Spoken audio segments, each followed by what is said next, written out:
8월 18일 열왕기상 19장 20장 말씀입니다. 여러분과 주신 교재로 92페이지 함께 보겠습니다. 바알과 아세라 선지자들을 물리친 엘리야는 이세벨의 보복을 피해 브엘세바에 이르러 로뎀 나무 아래에 머물렀습니다.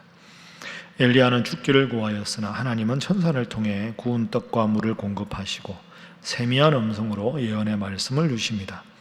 그 후 사밧의 아들 엘리사를 불러 후계자로 세우고 함께 동행합니다. 얼마 후 아람 왕 베나닷이 이스라엘을 2번이나 침공하였으나 아합 왕은 하나님의 도우심으로 모든 전쟁에 승리하게 됩니다. 그러나 교만한 아합 왕은 하나님의 말씀대로 행하지 않고 아람 왕을 놓아줄 뿐만 아니라 더불어 조약까지 맺었습니다. 하나님은 한 선지자를 통해 예언의 말씀을 주시며 아합이 반드시 심판을 받아 멸망당할 것임을 분명히 말씀하십니다. 자, 오늘은 19장, 20장 말씀입니다. 20장은 아합 왕에 관한 것이고 앞장 19장은 엘리야에 관한 내용입니다. 그런데 우리가 어제 읽은 18장 말씀은 850명의 바알과 아세라 선지자를 향해서도 자신감 있게 말하는 능력의 엘리야의 모습을 보았습니다. 그런데 19장 여러분 읽어보시면 좀 당황스럽습니다.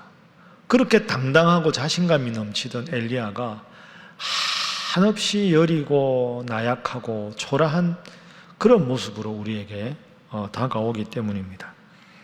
자, 19장 1절부터 제가 한번 읽어보겠습니다. 아합이 엘리야가 행한 모든 일과 그가 어떻게 모든 선지자를 칼로 죽였는지를 이세벨에게, 이세벨은 아합의 아내 왕후입니다. 이방신을 섬기던 악독한 왕후.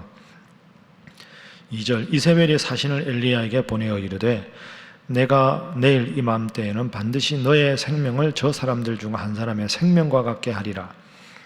그렇게 하지 아니하면 신들이 내게 벌 위에 벌을 내림이 마땅하니라 할지라.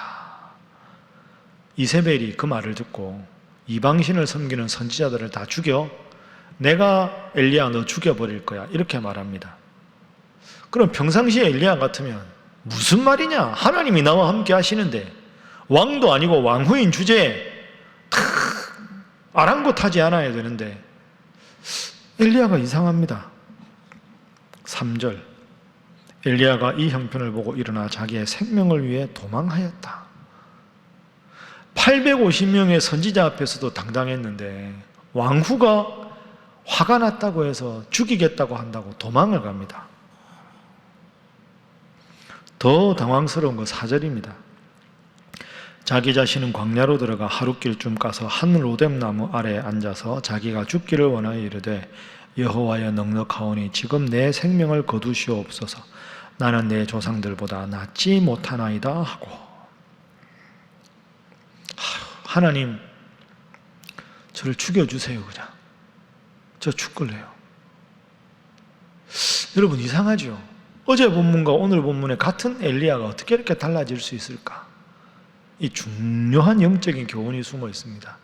오늘 첫 번째 영적인 교훈이 이것입니다. 영적인 탈진은 누구에게나 찾아온다 하는 것입니다. 영적으로 영어로 번아웃 되는 거, 탈진하는 거 누구에게나 찾아옵니다. 엘리야가 그렇게 당당했는데 왜 갑자기 이럴까? 여러분 쉽게 예를 들면 그런 겁니다. 18장까지 엘리야는 모든 힘을 다 써버린 겁니다. 그래서 완전히 긴장에 풀려버린 거죠. 그 권투 시합 보면요, 15회전까지 과거에 했었잖아요. 15회전까지 하면 막 힘내서 싸우다가 15회전에 있는 힘이 다 빠졌을 때 상대방이 센 어퍼컷이나 스트레이트도 아니고 잽 하나 탁 날렸는데 그 잽 한 방 탁 맞고 쓰러졌는데 못 일어나는 경우가 있습니다. 아주 강한 펀치가 아닌데 왜 쓰러졌을까요? 왜 KO가 되었을까요? 탈진했으니까. 14라운드까지 힘을 다 썼으니까 톡 쳤는데 그 한 방에 넘어져서 못 일어나는 겁니다.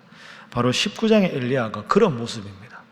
850명의 바알과 아세라 선지자들과 영적 전쟁에서 승리하고 3년 6개월간의 비를 내리고 하나님의 선지자로 모든 일을 다 했는데 이제는 다 쏟아낸 겁니다. 긴장이 다 풀린 거예요. 쭉 늘어졌는데 왕후가 내가 너 죽일 거야. 강한 펀치도 아닌데 톡 던지는 그냥 잽 같은데 아휴 더 이상 못해. 하나님 차라리 저를 죽여주세요. 이런 모습이 되는 거죠. 여러분, 이 말씀이 뜻밖이 아니고요, 오늘 우리 모습입니다. 여러분도 이럴 때 있잖아요. 그래서 나도 탈진될 때가 있다 하는 걸 스스로 받아들이는 게 중요합니다. 내가 왜 이러지? 내가 왜 이렇게 무력하지가 아니고요, 무력하면 무력한 대로, 연약하면 연약한 대로 하나님, 힘듭니다. 지쳤습니다. 저를 좀 어떻게 해주십시오. 이런 모습도 하나님 앞에 괜찮다. 왜? 엘리야도 그랬으니까. 다윗도 그랬으니까. 예수님조차도 겟세마네에서 죽기 싫다고 기도하셨으니까. 영적인 탈진은 누구에게나 찾아온다. 여러분, 위로받으십시오. 여러분이 영적으로 탈진한 거 여러분 잘못만이 아닙니다. 자꾸 힘든 일이 계속되면 그렇게 될 수 있다는 거죠. 애써 일어서려고 하지 마십시오. 하나님, 저 죽고 싶습니다. 중요한 건 하나님 앞에서 이야기했다는 게 중요한 겁니다. 영적인 탈진은 누구에게나 찾아온다. 자, 두 번째 교훈이 중요합니다. 두 번째 교훈, 그래도 하나님은 우리를 도우신다. 이게 두 번째 교훈입니다.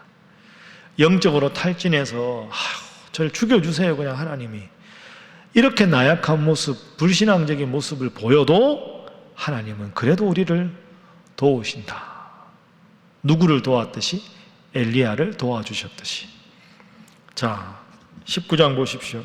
4절에 나를 내 생명을 거두어 주십시오. 하나님이 천사를 보내십니다. 5절, 일어나서 먹으라. 6절에 보니까 숯불에 구운 떡과 한 병 물이 있습니다. 먹고 다시 누워. 또 먹어라, 또 먹어라. 천사가 계속 먹입니다. 그리고 8절에 보면 40주 40야를 가서 하나님의 산 호렙에 이릅니다. 그리고 하나님께서 엘리야에게 응답을 해주십니다. 처음에는 크고 강한 바람으로, 그 다음에는 지진으로, 그 다음에는 불로, 그 다음에는 세미한 소리 가운데 응답하십니다. 여러분이 9절 이하를 한번 읽어보십시오. 12절 제가 읽겠습니다. 또 지진 후에 불이 있으나 불 가운데서도 여호와께서 계시지 아니하더니 불 후에 세미한 소리가 있는지라. 엘리야가 듣고 겉옷으로 얼굴을 가리고 나가 굴 어귀에 섬에 소리가 그에게 임하여 이르시되 엘리야야 내가 어찌하여 여기 있느냐. 여러분, 크고 강한 바람이 아니고 지진도 아니고 불도 아니고 세미한 음성으로 하나님께서 함께 해주셨습니다. 모두가 나를 떠났다고 생각하고 완전한 절망이라고 생각할 때 하나님은 크게 역사하시는 게 아니라 세미한 음성으로 함께 해주셨다. 이 세미한 음성의 상징이 뭘까요? 그래도 내 옆에 있는 친구, 그래도 힘들어도 나를 믿어주는 가족들, 우리 성도들, 이분들이 영적으로 보면 세미한 음성입니다. 사업에 실패해서 수많은 돈을 가진 사람이 도와주지 않아도, 큰 능력이 나와 함께하지 않은 것 같아도 그래도 나를 믿어주고 그래도 날 위해 기도해주는 작은 사람들, 그게 위로가 된다. 이게 이제 세미한 음성 가운데 만나주신 하나님의 능력입니다. 왜 엘리야가 이렇게 힘들었나 이유가 나오거든요. 10절에 보시면 19장 10절, 그가 대답하되 내가 만군의 하나님 여호와 앞에 열심히 유별납니다. 그런데 10절 후반부에 보십시오.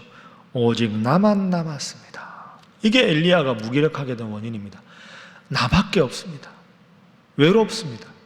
하소연할 사람도 없고 기도 부탁할 사람도 없고 나밖에 없습니다. 여러분, 이때가 어려워요. 내 편이 없구나. 내 마음을 알아주는 사람 하나도 없구나. 그 외로움에 지친 겁니다. 근데 하나님께서 이 엘리야의 말씀을 들으시고 이렇게 말씀하십니다. 18절, 19장 18절. 그러나 내가 이스라엘 가운데 7,000명을 남기리니 다 바알에게 무릎을 꿇지 아니하고 다 바알에게 입맞추지 아니한 자니라. 하나님은 7,000명을 남기시겠다고 약속하셨습니다. 나 혼자밖에 없다 하고 힘들었는데, 외로웠는데 7,000명을 남기겠다. 그러니까 우리 눈에 보이지 않아도 하나님은 역사하고 계신다. 손에 보이는 결과가 없어도 하나님은 나를 위해서 움직이고 계신다. 여러분 믿습니까? 이 믿음이 필요합니다. 7,000명을 하나님께서 남겨놓으셨다. 그 위로를 받는 거죠. 하나님이 그래도 나를 사랑하시는구나. 여러분 이럴 때 있어요. 힘들 때, 외로울 때, 답답할 때 진짜 왜 이럴까 싶어요. 그런데 그때마다 꼭 기억하십시오. 하나님은 7,000명을 남겨놓으셨다. 제가 지금 본당에서 설교하는데 본당에 아무도 없거든요. 제 눈에 보이는 성도가 한 분도 없어요. 이 넓은 본당에. 괜찮아요. 여러분이 보면 문자도 보내주시고 전화신방 보고서에 보면 새벽마다 듣는 말씀과 함께가 큰 힘이 됩니다. 그 말씀 붙잡고 살아갑니다. 그런 응원의 메시지, 여러분의 모습이 눈에 보이지 않지만, 제 눈에 보이지 않지만 이 부족한 종을 통해서 전해지는 능력의 말씀으로 위로받고 힘을 얻는 분들이 계시잖아요. 지금 내 눈에 보이는 게 없다고 해서 없는 게 아니라 하나님은 하나님의 방법으로 7,000명을 남겨놓으셨다. 엘리야가 힘을 얻게 되는 겁니다. 여러분도 꼭 기억하시고 내 기준이 아니라 하나님의 기준에서, 하나님의 깊으신 뜻 안에서 새로운 역사가 준비되고 있다. 그것을 볼 수 있는 영안이 열리는 여러분 되시기를 주님 이름으로 축복합니다. 마지막 세 번째 기도 제목입니다. 범사에 하나님 말씀대로만 살게 하소서 하는 것입니다. 범사에 하나님 말씀으로만 살게 하소서. 자, 20장의 사건을 한번 볼까요? 아람 당시에 이웃나라 아람 왕의 이름이 벤하닷입니다. 이 벤하닷이 침략을 합니다. 그러니까 아합 왕과 벤하닷, 이스라엘과 아람 사이에 전쟁이 일어나는 겁니다. 그런데 하나님께서 도와주셔서 계속 이기게 만들어 주십니다. 그러니까 아람 왕 벤하닷이 당황하는 겁니다. 우리가 분명히 이길 줄 알았는데 계속 지니까. 그런데 하나님의 나라를 침범했으니까 벤하닷은 죽여야 됩니다. 그런데 보십시오. 20장에 쭉 여러분 댁에서 한번 읽어보시고요. 하나님께서 전쟁에 승리하게 해주셨는데 34절 벤하닷이 아합 왕에게 이릅니다. 벤하닷이 왕께 아뢰되 내 아버지께서 당신의 아버지에게서 빼앗은 모든 성읍을 내가 돌려보내겠습니다. 또 내 아버지께서 사마리아에서 만든 것 같이 당신도 다메섹에서 당신을 위하여 거리를 만드소서. 아합이 이르되 내가 이 조약으로 인해 당신을 놓으리라 하고는 벤하닷을 살려줍니다. 이게 하나님 뜻이 아닙니다. 하나님은 전쟁에서 승리하고 벤하닷도 무찌르는 거였습니다. 근데 하나님께 묻지도 않고 그 성읍 돌려준다고 기분 좋게 해줬다고 다메섹에 자기 길을 만들어준다 그러니까 그냥 하나님 말씀도 듣지 않고 풀어줍니다. 잘못된 거죠. 그러니까 42절 보십시오. 하나님의 사람이 말합니다. 그가 왕께 아뢰되 여호와의 말씀이 내가 멸하기로 작정한 사람 누굴까요? 벤하닷. 그 벤하닷을 내 손으로 놓았은즉 너의 목숨은 그의 목숨을 대신하고 너의 백성은 그의 백성을 대신하리라. 아합 왕이 큰 실수한 거죠. 하나님께 묻지도 않고 임의로 행동한 겁니다. 그래서 기도 제목 뭐라고요? 범사에 말씀대로만 살게 하소서. 오직 하나님의 말씀대로만 살면 되는 겁니다. 말씀 읽다가 이 나에게 주신 말씀이다 붙잡고 깨닫도록 기도하고 깨달은 마음의 확신대로만 살아가면 되는 겁니다. 거듭 말씀드리지만 솔로몬처럼 하나님 앞에 일천번제를 드리면서 하나님의 은혜만 간절히 구하면 하나님께서 솔로몬에게 얼마나 큰 복을 주셨습니까? 범사에 이 하나님의 말씀, 이 하나님 말씀대로만 읽고 묵상하고 깨닫고 지켜 행하면 하나님 복을 주신다 약속하셨습니다. 말씀을 정리하겠습니다. 여러분, 코로나로 힘들고 어렵지만 어려움 가운데 함께 하시는 하나님, 되는 일이 없다, 나는 혼자다, 그런 하나님은 엘리야를 위해, 혼자라고 외치는 엘리야를 위해 7,000명을 남겨놓으신 하나님, 섬세하게 우리를 지키시는 하나님, 그 하나님 믿고 힘드셔도 이 진리의 말씀 붙잡고 기도하시고 늘 말씀대로 살아가서 하나님께서 살아주시는 인생, 하나님께서 복 주시는 우리의 사랑하는 신일의 성도들의 인생의 나날들이 되시기를 주님 이름으로 축복합니다. 이 세 가지 제목을 위해서, 이 나라를 위해서, 이 민족을 위해서, 남북의 평화 통일을 위해서, 열방의 선교사님들과 사역을 위해서 다 함께 주님 앞에 기도하겠습니다. 주여 믿습니다. 주여 믿습니다. 주여 믿습니다.